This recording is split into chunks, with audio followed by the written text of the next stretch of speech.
Saya ingin menyampaikan terima kasih kepada Bapak, Ibu, saudara-saudara, kawan-kawan yang pasti beberapa hari ini tidak tidur menyiapkan acara ini dengan sangat luar biasa. Maka selamat malam, salam sejahtera untuk kita semua. Om Swastiastu, Namo Buddhaya, Rahayu, seluruh Ratu Pangeran yang mulia. Sebelum saya menyampaikan sambutan, saya ingin mengajak kepada Bapak Ibu sekalian untuk berdoa. Bumi Indonesia, bumi Nusantara ini dijauhkan dari bencana.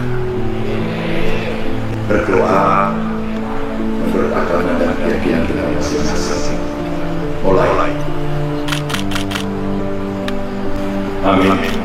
Pada kesempatan yang berbahagia ini saya ingin menyampaikan sambutan atas nama Republik Indonesia. Itu judulnya. Untuk mengawalinya ada sebuah ungkapan dari para cerdik pandai yang mengatakan demikian, Bapak Ibu. Jika budaya dan tradisi adalah benteng negara, maka kerajaan dan lembaga adat menjadi mercusuar yang merekam segala keadaan.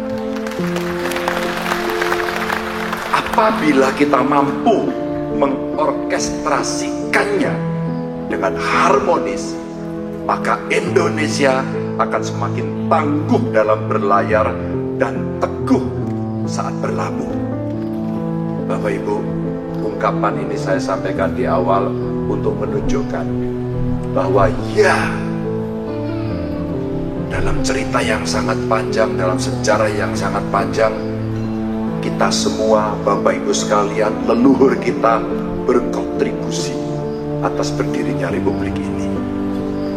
Bapak Ibu yang sangat saya muliakan, ketika kaum kolonial berhasil menjarah kekayaan dari tanah kita, tidak sekalipun mereka berhasil menjarah, apalagi membuat musnah budaya dan tradisi yang kita miliki. Tidak akan pernah. Mereka tak akan mampu memusnahkan budaya dan tradisi, sebagaimana mereka juga tidak mampu menghancurkan tatanan budaya dan tradisi Aceh, Minang, Deli, Palembang, Riau, Jawa, Luwu, Buton tadi ada di sana, Ternate, Mentawai, Bali, Madura, sampai Pulau Timur jauhnya ke Papua sana. Karena budaya dan tradisi letaknya jauh di dalam sanubari, di dalam jiwa kita semuanya. Dia bergerak membentuk perilaku, kebiasaan sampai kepribadian masyarakat. Dari situlah Bung Karno menyebut sebagai sumber inspirasi, sumber penggalian utama dari Pancasila.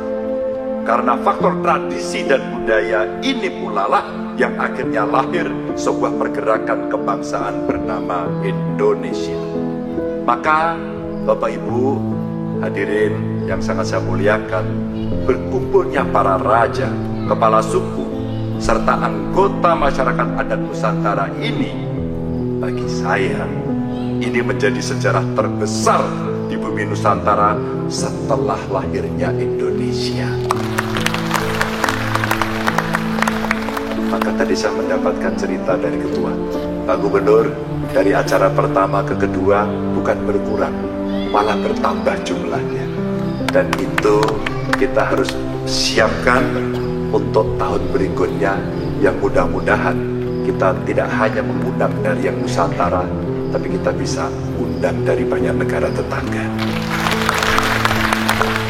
Meski apa yang kita lakukan hari ini tidak dapat disaksikan para raja atau kepala suku terdahulu, tapi saya sangat yakin mereka akan tersenyum dan bertepuk tangan bangga. Sekali lagi, bangga. Mungkin mereka bakal meneteskan air mata bahagia karena melihat persatuan, kerukunan, serta terpadunya generasi penerusnya untuk mewujudkan cita-cita bersama atas nama Indonesia. Sebuah negara yang menjadi rumah besar bagi semuanya. Dari Sabang sampai Merauke, dari Miangas sampai Rote, seperti Mars tadi yang dinyanyikan. Banyak orang Bapak Ibu yang menyaksikan ketika sebuah negara sudah berdiri, apakah kerajaan atau lembaga adat masih relevan keberadaannya. Apa tidak cuma menjadi romantisme masa lalu yang sia-sia? Ada yang bertanya ini. Maka dengan sangat lantang saya ingin menjawab, seluruh kerajaan dan lembaga adat selamanya akan tetap relevan dan dibutuhkan oleh negara ini. Ini juga bukan sekedar romantisme Bapak Ibu, karena Indonesia bukan apa-apa tanpa mereka. Indonesia bukan apa-apa tanpa kontribusi dari leluhur panjenengan, leluhur Anda semuanya, leluhur kita sekalian. Karena Indonesia tidak akan pernah ada tanpa mereka, maka kita bukan kacang sing ninggalan jaran. Terjemahannya tanya sebelahnya. Bukan kacang yang lupa pada kulitnya. Kerajaan dan lembaga adat selamanya akan menjadi spirit kehidupan terbesar dalam pergaulan kenegaraan dan kemanusiaan. Inilah keramat terbesar Nusantara.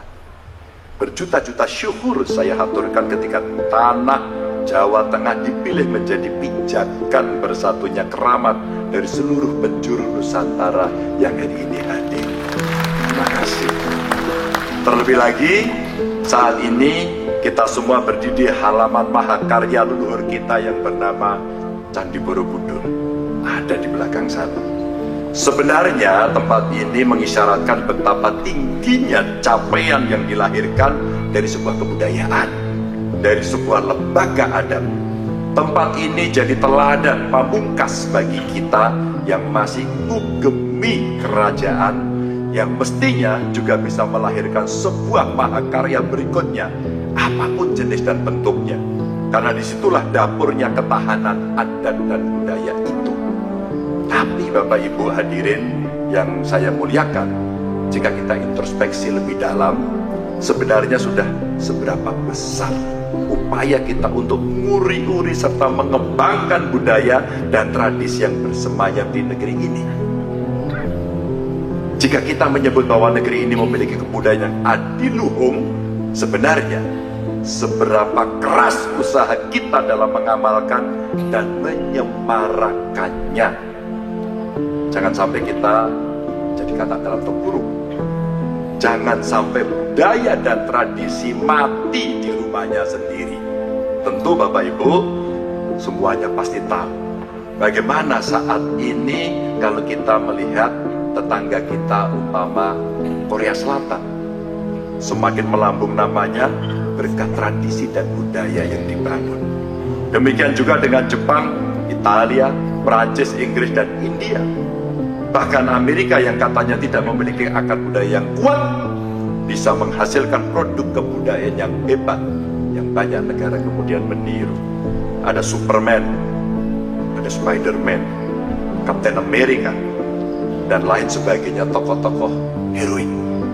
Padahal Bapak Ibu hadirin sekalian, kita kan sama sebenarnya ya, meyakini bahwa negeri ini lebih kaya dibanding mereka dari sisi budaya, dari sisi seni, maupun Bapak Ibu sebuah kebiasaan-kebiasaan yang hidup dalam keseharian. Jika saat ini kita tertinggal dari mereka, apakah kita bisa mengejarnya? Sebuah pertanyaan yang harus kita tanyakan terus-menerus kepada anak cucu kita. Sedikit pun sebenarnya tidak ada keraguan di hati saya Bapak Ibu. Lebih-lebih saya yakin Anda semua tidak akan pernah ragu. Seperti saudara kita yang dari Bali, dengan adat, dengan budayanya, dengan turis yang banyak masuk, tidak pernah tergoyahkan sampai hari ini. Maka perencanaan dan strategi jadi hal yang wajib mesti kita siapkan. Pertama-tama adalah soal pendataan. Kita mesti tahu harta apa saja yang kita punya, kapan, dan siapa sebenarnya penciptanya. Jangan-jangan anonim hanya NN, no name. Apa kegunaan dan manfaatnya? Bagaimana kondisinya hari ini? Dan sebagainya, dan sebagainya. Jika kita sudah melakukan pendataan sendiri, bisa kita undang para ahli, semua yang expert, termasuk dari perguruan tinggi.